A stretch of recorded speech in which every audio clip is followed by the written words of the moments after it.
My cheating wife begged me to stay after I caught her, but leaving was the best decision of my life. You won't believe what happened next. This October will mark 27 years of marriage. We have 2 children. Our daughter lives at home with us, is recently married, and is waiting for her husband's deployment to the Air Force. Our son is a Marine and lives on the opposite coast. We've had a rough patch for probably the last 6 months, mainly based on me having Ed, to be blunt. My wife wants a lot of sex, and there's only so far I can go. I've tried multiple pills, but nothing has worked. We use toys and try to get creative, but for her, it's not the real thing. She was becoming more and more distant, even lashing out at me, saying I didn't love her anymore or that I wasn't attracted to her. I've had my struggles dealing with Ed, and I did turn her down for sex sometimes because I feel horrible about how it all goes down, knowing she is not fully satisfied. I like to read what my friends are up to, but don't post a lot, while she is constantly posting. For a couple of weeks, she started posting a lot of pictures of herself, which typically get a lot of her friends telling her how beautiful she is. I noticed a guy was all over her posts, but figured, hey, some guy probably has a crush on my wife. But my wife would never engage in anything like that. So the last few months, my wife started becoming more distant while getting upset with me, and suggesting I was the one not giving her enough attention. I figured this was a case of the stress of everything going on, but I made an effort to engage even more with her. She was shutting me down and pushing me away. At that point, we had a huge blow-up where she laid out everything she's unhappy about. I'm not giving her what she needs. She needs to feel closeness. She needs more intimacy. A longer discussion led to her saying our current sex life was a big problem, and she craves so badly what no longer works in me. I feel awful, but I don't know what else to try. So, to get to where things went completely sideways, 2 nights ago we were talking, and her phone went off.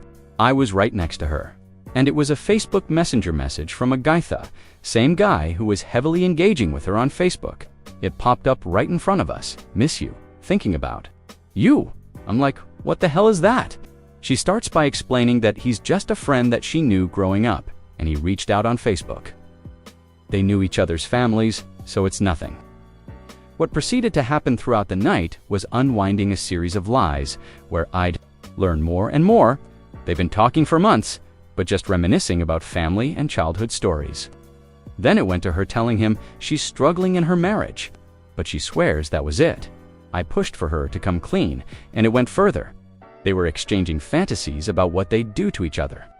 She was breaking down, saying she just needed sex so bad. And again, I promise I'll be back, but I know this is horrible, and I need to think.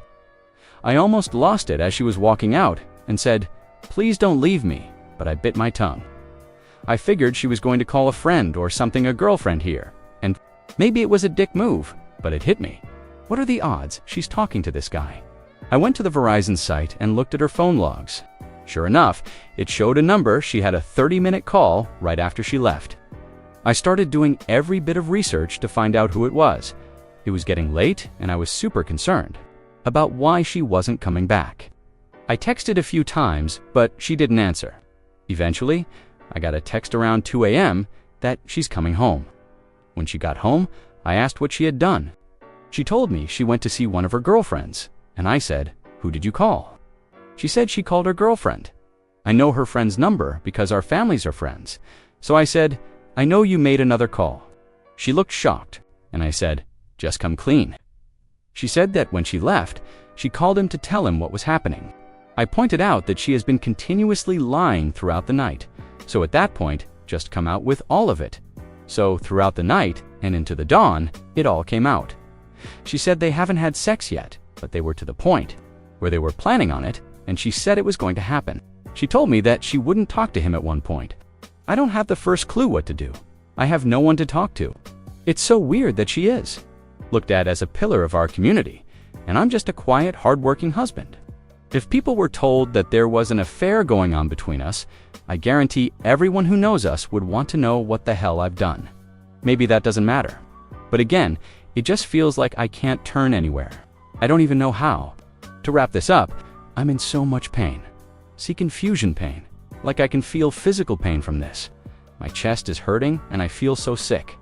If you read this far, thank you. I don't know what to do. I'm sorry, OP. I feel like the fact that she was posting pictures on her social media was because she was already talking to this guy. I think Ed is never a cause for anyone to stray away from their relationship and look for some sort of validation elsewhere.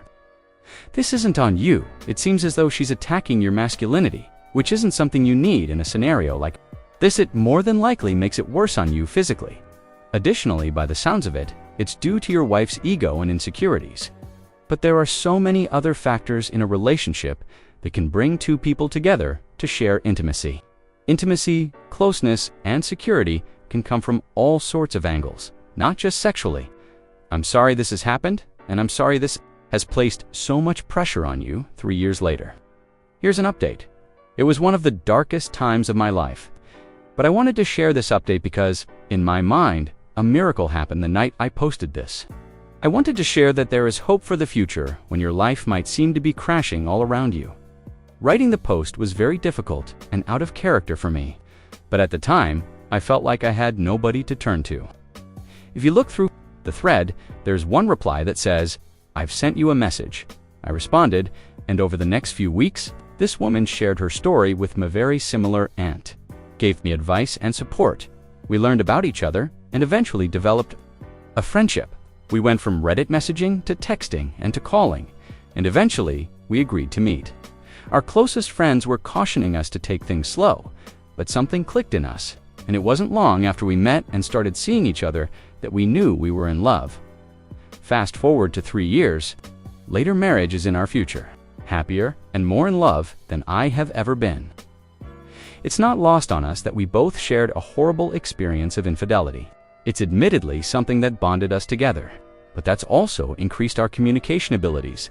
As we know, we are two people with emotional scars. The love and safety that I feel with this woman are immeasurable. So I'm sharing this today because it's been 3 years. You can and will get through your hardships.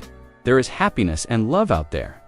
The best advice I got going through it was to work on myself, eat right, exercise, and practice self-care. Work on yourself to become better. Don't worry about everything else, and happiness and joy will find you. Don't give up. Keep pressing forward, and there are good things to come in your life. Let's see some community comments. Fluid_B_8126 says, "Sometimes you need to just meet the right person." And Ed, what's that? I'm glad Reddit came to the rescue. The little fellow was protesting. What happened to your wife? The _Al replies, "My ex-wife pretty much got dumped after meeting up with her guy. She's had a couple of boyfriends since. She hasn't learned anything since we divorced, and she's burning through money. My grown-up kids have told me they are already talking about what they'll have to do with mom once she runs out of money. I've pretty much cut her out of my life." The _mocking_bird asks, "Did the self-care help out with the ED, or do you attribute that to the healthier relationship?" I'm glad you moved on, especially with how long your marriage was at the time. It's pretty inspirational. I hope the kids like the new wife. Op replies, "The self-care certainly helped. I'm much better, but I still have good days and bad days. But the biggest difference in all of it is being with a partner who specifically told me, 'You're safe with me. We're in this together.' And she has been true to her word. A healthy relationship certainly makes a difference." What a beautiful turnout. All it takes is someone to accept us just as we are. I'm so glad you both have each other. Opie wishing you both well. What are your thoughts? Next up, we should never blame ourselves. My husband cheated for 3 months and is asking for a separation. What's next? Asterisk, I'm a working mom, 40F, with 2 children, 8 and 4. My 41 meet husband just told me yesterday. He cheated on me last year for 3 months. I'm now quite shell-shocked. We've been together since I was 23. That's 17 years of a relationship, out of which we've been married for 10. Asterisk, when asked why, he said he could not find the emotional connection with me now, and the lady he cheated on me with is pretty hot. I admit I have let myself go with parenting and trying to maintain the household. When asked if he still loves me, he said no, and that he felt immense guilt. Hence he's letting me know for months after he ended that relationship. He also said he felt trapped and that our relationship has evolved into one where we only focus on the kids. The thing is, he is always facing his computer screen, even when I'm in the same room as him. With that, I thought I was giving him space. I'm just done now. I've always been his biggest supporter. When he told me at the end of last year that he's in debt for $50,000, after lashing out at him for not sharing and always keeping to himself, I took out almost all of my savings. To help him, I'm the type of wife who gives him a lot of space and never questions his whereabouts, as I trust him. He dropped the ball on picking the kids up and doing household chores to focus on his new business, and I picked up the slack despite working full-time myself. I parent our 2 happy kids to the best of my abilities, and he just said he felt trapped. Now he's asking for separation. He will go look for a lawyer. So what should I do next? Update. Thank you everyone for your support and advice. I'm hesitating to be too harsh on him, as he has been a pretty hands-on father with the 2 of them. His debt was due to the loans he took out for his studies. I have at least stopped some monthly transfers meant for savings and investments for the children's future studies to give myself some liquidity. Today is a public holiday, so likely no lawyer is working, but I have emailed one to get a consultation. For my options, my 2 kids were also sick. The younger one had a fever since Friday. The husband broke the news that he had cheated on Saturday night, and everything is just overwhelming. I did not cry much on Friday night, but yesterday and today, I have been crying. Not many people to talk to because most of my friends were never divorced. Please don't mind me posting here now and again. I think you have to protect yourself financially. OP, it seems you've provided a lot to him and dug him out of some big holes. That kindness isn't often rewarded when going through a divorce. Think if your ex is willing to cheat on you without telling you, he's capable of much worse. You need to set yourself and your kids up for success. It gets tough, but I will get tougher. For context, my soon-to-be ex broke the news that he cheated last year 2 days before. We are now on day 3. My 2 kids are still sick. I broke the news gently to my older child yesterday, and she cried. She wanted us to stay on as a family of 4, but this is something I cannot give her, and I feel like I have disappointed her. She seemed okay today, easily frustrated with her online second language homework, but that is to be understood. I'm giving her lots of hugs today while I work from home. My younger one, 3 years old, turning 4 by the end of the year, is a different case altogether. I did not tell him anything yet. I don't think he will understand.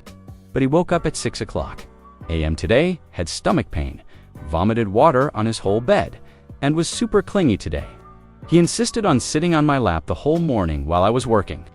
Any attempt to peel him off and leave the study room, he would melt down. I cried when he cried, had to tell him that mommy is not going anywhere.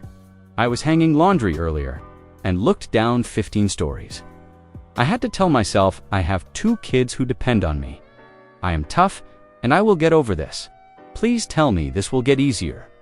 Update, we had a 3rd talk. He wants the separation to cool off, and he recognizes the need for him to look for a psychiatrist. He also asked us to keep each other updated on our individual therapy progress so that we can go for couples counseling. I don't know about that. I'm kind of going into rage mode and preparing for the worst. Luckily, by the time he is ready, the boat will have already sailed. This would be fun to unpack in front of a psychiatrist. Separation papers to sign this Friday. However, I will keep the peace just for the kids. Update, life still goes on. Post-separation. The separation papers. The wayward husband moved out of the house, and life still went on for me and the children. Do have to wake them up slightly earlier to get them to school on time, but the children have been cooperating and have been relatively obedient with small squabbles. I can still cook dinner for them, I can still work and earn an income, I can still do my role as a mother. I did not cry in front of him when we went to close a joint account and sign the papers. I kept my chin up high. He admitted he screwed up, and he looked emotional, but I don't want to care for his feelings anymore. He created a situation where he betrayed me, his silent and biggest supporter, A&D the children. I had lunch with my bestie after and cried with her. Then I went to have my 2nd therapy session, and I felt relieved and blessed that I still have my children. I still have my independence, and I lost the dead weight. I no longer have to live a life monitoring his space to see if he approves or not. I can still set objectives. I can make arrangements that make me happy. And being able to do this makes me feel thankful. Tomorrow is my birthday, and I have made plans to get a hair makeover. Once the helper comes, I will be able to put more effort into exercising. Once I drop some weight, maybe I will arrange for a celebratory photo shoot with my 2 children among tall grasses to commemorate our survival. Life is still good.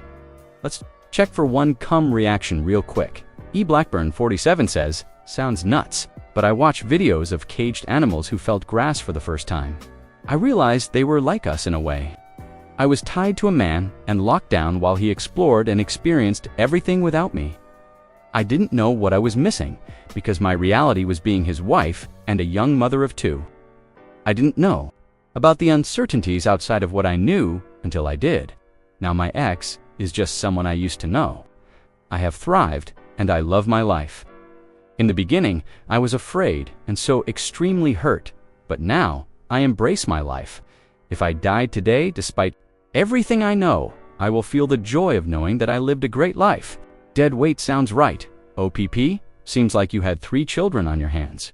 This is going to open so many new doors for you. You're going to be just fine.